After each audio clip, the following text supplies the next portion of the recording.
tal? ¿Cómo están? Bienvenidas, bienvenidos.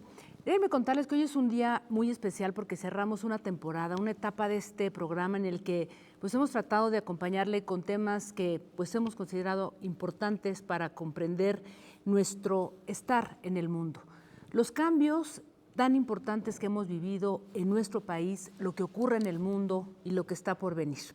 Siempre con la intención de construir pensamiento crítico, diverso. Así es que cerramos con broche de oro esta temporada, esta etapa, y nuestro invitado de hoy, pues un gran honor tenerlo por acá, es un filósofo, un sociólogo catalán, pero ya más mexicano que catalán, como dice él. Justamente llegó a México con toda esta migración, refugiados españoles que huyeron de la dictadura franquista. Así es que, como les digo, mexicano por adopción, y ha sido uno de los pensadores que ha acompañado muy de cerca los cambios políticos y culturales que nuestro país ha vivido en tiempos recientes, sobre todo en estos últimos 6 años desde que México pues, decidió caminar al lado de un proyecto de izquierdas o progresista, como ustedes quieran llamarle. Hoy hablamos con él de varias cosas, de su reciente libro, Sucún, Felipe, es una historia sobre Felipe Carrillo Puerto, un personaje fascinante que pues retrata una parte de la cultura maya y de la cual pues él es uno de los grandes especialistas. Quiero darle la bienvenida, es un privilegio tener aquí ni más ni menos que al maestro, al doctor Armando Bartra. Muchísimas gracias. Secas, Muchas gracias. Alcarán. Muchas gracias, Armando. Un placer. Te hablo de tú, de usted. Por favor, de tú. Sí. De tú.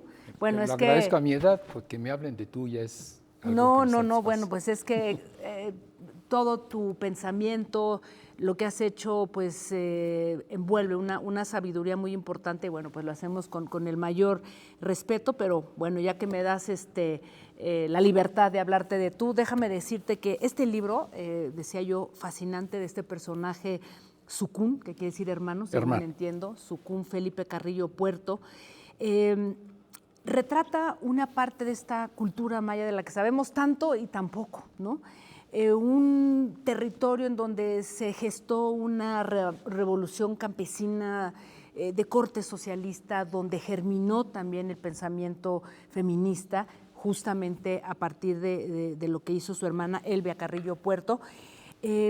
¿Cómo decides involucrarte y hacer pues es esta crónica histórica, ¿no? Para hablar de un personaje tan fascinante y que deja una huella importantísima? Claro. Bueno, gracias por la invitación y por la invitación a hablar de Felipe Carrillo Puerto y de Elvia Carrillo Puerto, o al revés, sí, de Elvia Carrillo Puerto y Felipe Carrillo Puerto. Anecdóticamente es una solicitud. A mí me pidió Paco Ignacio Taibo, ya director del Fondo de Cultura, una biografía. Me dijo, no hay biografías accesibles de Felipe Carrillo Puerto, es un personaje que se lo merezco, que me gustaría una biografía que fuera históricamente, digamos, sustentada, pero que fuera narrativa, literariamente narrativa. Y dije, acepto el reto. Yo no soy muy apasionado de las biografías, me parece que la historia la hacen los pueblos, no los individuos. Entonces, sustituir la historia de un pueblo por la historia biográfica de un individuo me parece inoportuno, pero acepté el reto porque el personaje me parecía muy importante y la historia de la época que él le tocó vivir más importante aún. Esta es la cuestión anecdótica, me la pidieron. Es un libro por encargo, no es un libro que yo hice para que me pagaran por él, es un libro que me convencieron de que era importante que existiera. Pero ojo, ya tenías... Antes del Tren Maya, o sea, antes de que López Obrador le dedicara el último año del sexenio a tener a Felipe Carrillo Puerto, y cuando si la gente no sabe quién es Felipe Carrillo Puerto, ya vio la cara de Felipe Carrillo Puerto. Durante las mañaneras. Por cierto, era guapo. Muy guapo. Y ya sabe que ese señor tuvo algún valor. Pero esto era previo, era un tema que yo había tratado en otros libros. Desde Mencionaste el 2011, hace un poco, claro, ¿no? Mencionaste un libro que Mitos y Carnaval, Indios, Campesinos y Revoluciones, de Felipe Carrillo Puerto a Evo Morales. Exactamente, yo ya había escrito, y antes todavía había escrito sobre la revolución en Yucatán. El tema me interesa, me parece apasionante. Y Felipe Carrillo Puerto me parece más apasionante hoy, porque, de una vez anticipo la idea, porque es un líder popular de la Revolución Mexicana, es un líder de masas, es un líder que tenía seguidores multitudinarios que eran campesinos, indígenas, trabajadores del corte de Emiliano Zapata, del corte de de Pancho Villa, no Madero, no Carranza, no Obregón, más bien del corte de líderes populares, que sin embargo su momento más brillante en su historia son sus 2 últimos años de vida como gobernador electo. Es decir, él gobierna Yucatán. Exacto. Gobierna Yucatán no como lo hizo de algún modo Villa en Chihuahua o como lo hizo en Morelos Zapata por hechos político-militares. Felipe Carrillo Puerto gana las elecciones para gobernar Yucatán. Hubiera gobernado los 4 años de ley, en esa época eran 4, no 6, si no lo hubieran asesinado al cumplirse apenas su segundo año. Me parece muy importante un líder social, un revolucionario del corte de Felipe, como del corte de Zapata o del corte de Villa, pero que tiene una experiencia como gobernante, que hace un revolucionario radical socialista, indianista, como Felipe, cuando tiene las riendas del poder estatal, del poder político. Antes ya había sido diputado, es decir, es hacer una revolución desde las instituciones, para decirlo de otra manera. ¿Y por qué me parece importante que alguien haya tratado de hacer la revolución desde las instituciones, con votos, con participación como diputado, con un ejercicio gubernamental? Pues porque hoy estamos tratando de hacer una revolución pacífica, una revolución no con el Ejército Libertador del Sur, no con la División del Norte, sino con algo así como el Partido Socialista del Sureste, partido movimiento, diríamos hoy, como lo que pretende ser Morena, y hacerlo a través de las instituciones, a través de las cámaras de diputados, senadores y a través del gobierno. Entonces me parece que Felipe Carrillo Puerto ilumina lo que estamos viviendo hoy, y lo que estamos viviendo hoy remite, entre otras muchas cosas, a la experiencia de Felipe Carrillo Puerto. Y la otra dimensión, ahora, y hay que decirlo porque ya pasaron los días, hoy tenemos un gobierno encabezado, me refiero al gobierno federal, por una mujer, por Claudia Sheinbaum. Y Claudia ha dicho, no llegué yo, llegamos nosotras. Y esto es importante porque hoy ya no se vale decir, Felipe Carrillo Puerto, que fue muy significativo y un líder histórico de Yucatán, tenía una hermanita que se llamaba Elvia, que ella también hizo política. Elvia Carrillo Puerto, que sí, por cierto pero ya también no se vale, no se vale. Ahora lo que hay que decir es que había una señora, Elvia Carrillo Puerto, pues, feminista, que participó en congresos feministas, que impulsó transformaciones, que luchó en el feminismo latinoamericano, que fue diputada, y que tenía un hermanito que se llama Felipe y que también hacía política. Hay que cambiar las cosas. Hoy tenemos una presidenta, entonces hay que empezar por las mujeres y seguir con los varones. Quiero decir, Felipe y Elvia son en sus dimensiones son igualmente importantes. Así es.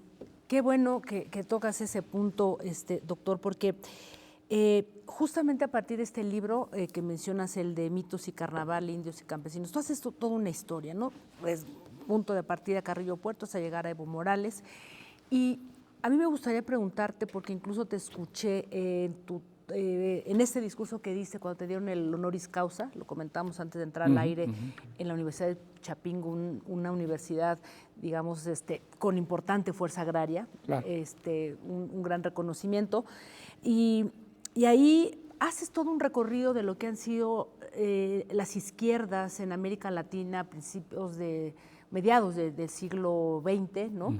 Nosotros llegamos tarde, ¿no? Sí. Ya estamos ahí, pero sí. ¿Cómo pensamos en un momento en el que pensamos que las derechas no solamente no se han ido, sino que ahora se han radicalizado y tenemos una disputa en términos históricos, ¿no? De lo que se quiere relatar, esconder un pasado, transformarlo? ¿Qué nos dicen estos personajes? Y ahora que tú mencionas a la presidenta Claudia Sheinbaum, sin duda es un momento muy importante para nuestro país. Yo destaqué ahora porque estábamos hablando de Felipe y hay 2 libros, el otro se refiere a Elvia y lo escribió una compañera, Damiana, están los 2 publicados por el Fondo de Cultura, de una vez hago el comercial. El uno está un poquito más caro, es el de Felipe Carrillo Puerto, y el otro es un libro muy accesible, por fortuna muy accesible. 12 pesos. 12 pesos y está en Voces, en Vientos del Pueblo. Vientos del Pueblo. Dicho esto, el otro tema fuerte, el otro tema que justifica el hablar más todavía de Felipe Carrillo Puerto, del tiempo de Felipe Carrillo Puerto, del Partido Socialista del Sureste y de la península de Yucatán en la revolución, es la participación de los pueblos originarios. Pareciera que los pueblos originarios fueron inventados en México por el zapatismo, ¿no? Fueron hechos visibles en ese momento y que antes de eso lo que había habido era las rebeliones indígenas del siglo XIX. No es cierto. O sea, en México tuvimos durante la Revolución Mexicana, en los últimos años de la Revolución Mexicana, de hecho, a lo largo de la Revolución, pero muy destacadamente, digamos, del 15 en adelante y del 17 al 23, muy fuertemente, lo que aquí en este libro y en otros se llama un socialismo indígena, un socialismo maya. Socialismo maya. Esta idea de un socialismo maya, es decir, algo que puede ser socialismo, que pone a México y al pensamiento político, diríamos, en la tesitura de lo que eran las políticas de izquierda y revolucionarias del siglo XIX y XX, socialismo. Pero por otro lado decir, sí, pero estamos en este continente, que es un continente colonizado, todo él. Y en este continente colonizado hay pueblos originarios, y esos pueblos originarios están presentes. Y en el caso de la península de Yucatán, y hace 100 años, la presencia de los mayas era todavía mayor, hoy sigue siendo. Es un estado donde se habla maya, es un estado donde en las calles uno escucha gente hablando maya. Era un estado maya en ese momento. Entonces, pensar una revolución en principios del siglo XX, o digamos en la segunda década ya del siglo XX, en el mundo era pensar en socialismo. El socialismo como lo entendían ellos, que no era el socialismo de lo que fue la Unión Soviética, pero era también pensar en una revolución de pueblos originarios. Decía Felipe Carrillo Puerto, en Yucatán la revolución la tienen que hacer los mayas, pero tiene que ser socialista. Tiene que ser socialista y maya a la vez. Esto lo dijo en otro lugar, en otra tesitura, pero con la misma lógica, Mariátegui en Perú. Otro marxista, un intelectual marxista, un político marxista, de los años 20, más o menos primeros 30, un hombre que vivió una vida muy corta, que estuvo en Europa, que conoció el movimiento revolucionario en Europa, el ascenso de la revolución en Europa, simpatizante de la revolución rusa, identificado con el marxismo, pero peruano. Pero déjame que, perdón la interrupción, digo, pero nada más justamente... para decir, si eres peruano y eres revolucionario, tienes que pensar en una revolución que hagan los indios, claro, que fue lo que dijo María. Por eso ahí yo estoy de acuerdo en que es tan difícil, o más bien en este momento, la fuerza, digamos, de un pueblo, de una sociedad como la mexicana, se defiende y creo que va a ser difícil esta disputa narrativa contra las derechas radicales por esta fuerza y este arraigo de las culturas originarias y todo lo que hay detrás, porque va a ser imposible cambiar, ¿no? Así es.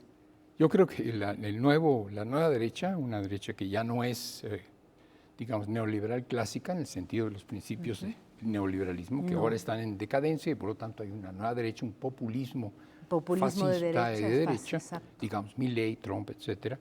Bolsonaro.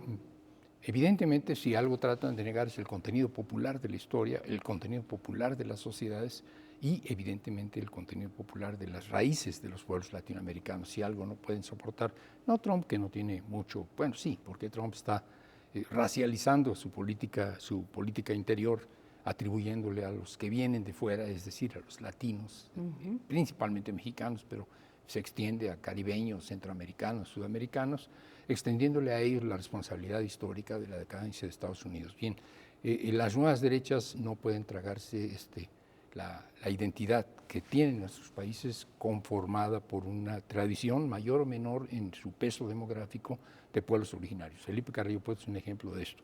Felipe Carrillo Puerto, vean ustedes su imagen, era un hombre blanco, era un hombre de ojos verdes, era un hombre alto, no era un indígena maya, pero un hombre que se formó hablando maya, que trabajó el campo en la agricultura, que peleó junto a los pueblos mayas y llegó a la conclusión de que yo quiero hacer algo en este país, en este estado, en esta península, tengo que hacer algo en maya, no lo puedo hacer en castellano. Igual que José Carlos Mariátegui, que dijo, si tiene que haber una revolución en Perú, tiene que ser una revolución desde los incas, no puede ser de otra manera, tiene que ser una revolución indígena. Esto es hoy todavía muy importante. No quiero sobreestimar el peso específico de los pueblos originarios en términos demográficos, incluso en términos hoy de su presencia política. Creo que está sobreestimada hoy su presencia política. Pero su presencia simbólica, y perdón que les atribuya presencia simbólica, yo creo que ellos dirían que no, que su presencia política es lo que importa, su presencia simbólica es mucho mayor que su presencia política. Podían ser menos, podían tener menos fuerza, podían tener menos presencia demográfica, y sin embargo tenemos que reconocer nuestras raíces, como tenemos que reconocer nuestras dos identidades en términos de género. ¿Sí? Hay hombres y hay mujeres en la historia, y hoy hay hombres, hay mujeres y hay personas no binarias, y eso también hay que reconocerlo. Nuestra raíz indígena está muy claramente en Felipe Carrillo Puerto, está muy claramente en la península de Yucatán, simple y llanamente porque era una península conformada, una población peninsular conformada mayormente por pueblos originarios, que siguen estando ahí. De acuerdo. Déjame hacer una muy breve pausa. Doctor Armando Bartra, estamos conversando pues de esta historia que él retrata en su reciente libro Felipe Carrillo Puerto y la Revolución Maya de Yucatán, y lo estamos trayendo al tiempo presente para ver qué nos toca comprender, cómo desde ahí, bueno, pues podemos trascender y entender lo que estamos viviendo. No se vaya, estamos de regreso aquí con el doctor Armando Bartra.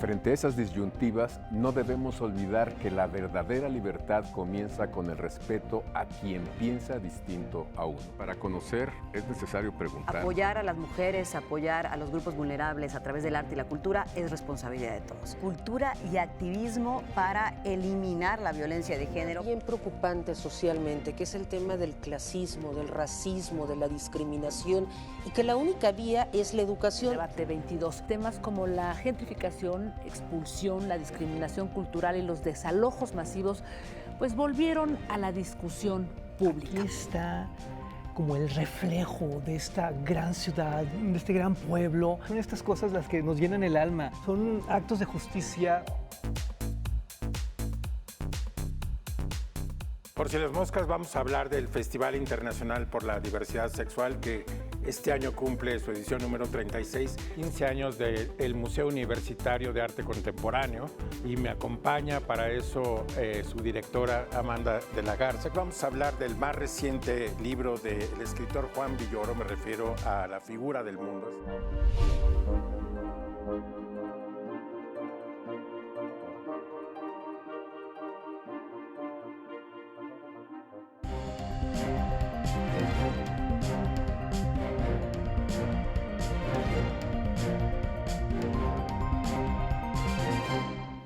Y estamos en una interesantísima conversación con el doctor Armando Bartra, quien es pues sociólogo, filósofo, escritor, periodista. Eres muchas cosas, Armando Bartra. Y sobre todo, déjame decirlo, porque yo creo que es importante que la gente lo sepa, tú has acompañado este movimiento de izquierdas o progresista, el obradorismo, desde hace muchos años, ¿no? Has de alguna manera estado del lado de los movimientos sociales opositores, y me gustó mucho, ya te decía yo hace un instante, ese discurso que diste en la Universidad de Chapingo, en donde planteas algo que me parece muy interesante y que se conecta también con tu libro, porque decías en este discurso que tu historia te ha colocado, tu propia historia, ¿no?, del lado de los opositores, los rebeldes, los contestatarios. Y has decidido o decidiste pasar de la crítica a la acción, y hoy estás pues del lado de la historia, de algo de lo que algunos llaman oficialismo, bueno, no sé, más bien tratando de hacer muchas cosas, o esa revolución desde el lado institucional, como tú lo decías hace un instante. ¿Cuál debería de ser el papel de un crítico y un opositor en estos tiempos? Seguir siendo crítico. Yo no hice nada. La historia lo hizo por mí. O sea, yo he sido un crítico, he sido un opositor, tú lo has dicho. He sido una persona en resistencia. Estábamos hablando hace un rato de las ciencias sociales. Yo soy una persona que vive también de ser docente y practicar las ciencias sociales y escribir sobre esto. Y hablé de ciencias sociales en resistencia, críticas. Yo sigo siendo alguien crítico y opositor, pero resulta que el proceso histórico de este país ha entrado en una etapa nueva y diferente, la cuarta transformación, no la que llaman cuarta transformación, no la cuarta transformación. Llevamos 6 años y vamos a tener otros 6 años, y esta cuarta transformación es una época histórica tan importante como la independencia, como la reforma, como la revolución. Bien, en esta cuarta transformación en la que estamos viviendo, ser contra, ser opositor, ser resistente, ser negador de la realidad que a uno lo rodea es insuficiente. No basta, el pensamiento crítico hoy tiene que reconocer que hay cambios y que estos cambios no son los ideales, quizás no tienen el ritmo que uno desearía, quizás no siempre conducen hacia donde uno quisiera que condujeran, pero te están reclamando ser constructor. Hemos pasado de la resistencia a la construcción como país, no como personas. Hay muchas personas que siguen en la resistencia porque es muy difícil, porque es cómodo, porque es un sillón muy confortable el ser resistente. Si uno además vive bien y tranquilo y vive de la academia y le escuchan, pues el estar criticando permanentemente y solo criticando puede ser cómodo. Hoy hay que ser constructores. Es infinitamente más difícil construir que criticar. Decir lo que está mal es riesgoso y te puede llevar a la cárcel o a la muerte, ciertamente. Pero es fácil y cómodo cuando no hay represión. En cambio, decir por dónde hay que caminar. Aquí no me gusta y creo que esto no es y hay que avanzar por acá y hay que meter más atención al tema de los niños y de los adolescentes porque se ha desatendido. El tema de la mujer no ha cobrado fuerza suficiente. Tenemos un problema alimentario que no se resuelve porque la dependencia alimentaria sigue siendo muy grande. ¿Cómo le hacemos para que el segundo sexenio sea más constructivo en estos terrenos? Es muy complicado, de verdad, es una responsabilidad enorme. Tienes un país que está cambiando y tienes que participar de ese cambio. Bien. Es una postura personal. Yo no quise, yo no quería, yo quería seguir siendo opositor, con tal de que no me maten y no me metan a la cárcel. Es muy cómodo, ya me sé mi papel, ya sé lo que debo decir. De opositor. De opositor, de resistente. Pero ahora me metieron en la tarea de construir. Y Felipe Carrillo Puerto ayuda, porque Felipe Carrillo Puerto es un hombre que desde su infancia, fines del siglo XIX, es un opositor, es un hombre que lucha contra los terratenientes en Yucatán, la llamada casta divina, defiende a los pueblos originarios, se la pega, se la juega, tratan de asesinarlo, acaba en la cárcel, pasa 1 año y medio en la cárcel, sale de la cárcel, se va a las filas del zapatismo cuando ve en Yucatán confusión política y se va a las filas del zapatismo de Emiliano Zapata. Sí. Él va con Emiliano Zapata y lucha durante 1 año y medio con el Ejército Libertador del Sur y luego se va a Yucatán y organiza un partido y la resistencia, pero en un momento dado, él ve la posibilidad, él, estoy personalizando, él, su hermana, pero evidentemente decenas de miles de yucatecos ven la posibilidad de acceder al poder. ¿Y queremos o no queremos el poder? Sí. ¿Para qué queremos el poder? Pues para poder hacer desde arriba lo que no se puede hacer solo desde abajo, porque no alcanzamos desde abajo para transformar. ¿Y cómo tendrían que acompañar este pensamiento, como dices tú, este pensamiento crítico que tendría que aceptar que hay cambios? ¿Cómo tendrían que acompañar, por ejemplo, los movimientos sociales, que hablamos hace un rato de ellos? ¿Cómo acompañar esta construcción hacia algún lugar? Porque no todo mundo quisiera acceder al poder o institucionalizar su lucha. Claro. A lo mejor estoy simplificando, pero me parece a mí que hay un síndrome, porque es una multiplicidad de síntomas que se acompañan los unos a los otros. De hecho, en el nuevo progresismo o izquierdismo latinoamericano, estamos hablando de procesos que se inician con Chávez en Venezuela. Con la marea rosa, llamada marea rosa.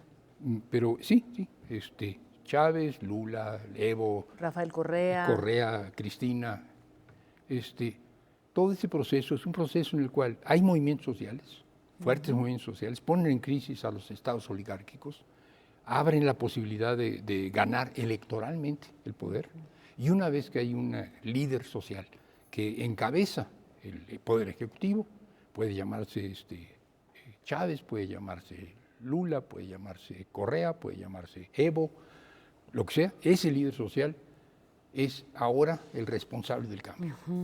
Y se le pide a ese líder social y al gobierno federal y a los gobiernos estatales, pero en mayor medida al gobierno federal, que haga los cambios. Y el pueblo, las organizaciones gremiales, los campesinos organizados, los obreros organizados, si los hay, en términos generales, adoptan posiciones pasivas o defensivas. Los movimientos sociales están contra los gobiernos oligárquicos. Una vez que están los gobiernos progresistas, deja de haber movimientos sociales. Una vez que estos gobiernos progresistas eventualmente pierden las elecciones y vuelven a entrar gobiernos reaccionarios, vuelven los movimientos sociales. Hoy tenemos movimientos sociales en Argentina, en contra de un gobierno claramente reaccionario. Cuando gobernaba Cristina o cuando gobernaba Alberto Macri o Fernández, no había esos mismos movimientos sociales que los acompañaran.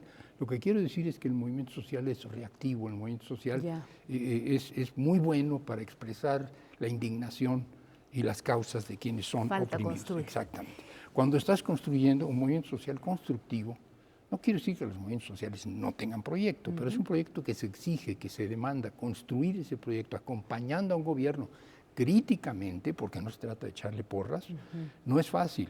Lo que vemos en estos últimos años es movimientos y movilizaciones, casi todas convocadas por Andrés Manuel López Obrador, no por el partido que supone lo llevó al poder. En las últimas semanas lo que hemos tenido es a la derecha en las calles, lo que hemos tenido es un movimiento con decenas, con cientos, quizás miles de personas movilizadas en las calles, bloqueando calles para defender al Poder Judicial de una reforma progresista. Entonces hay una reforma progresista del Poder Judicial y los que viven del Poder Judicial asociados a este tema y otros que piensan llegar a este poder por otras vías, estudiantes de leyes y demás, salen a las calles. Tenemos una derecha en las calles.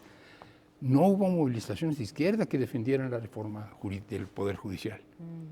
Hubo algún intento de hacer convocar foros por parte de Morena, lo cual estuvo bien. Una amenaza de movimientos feministas de que iban a ir también a las calles.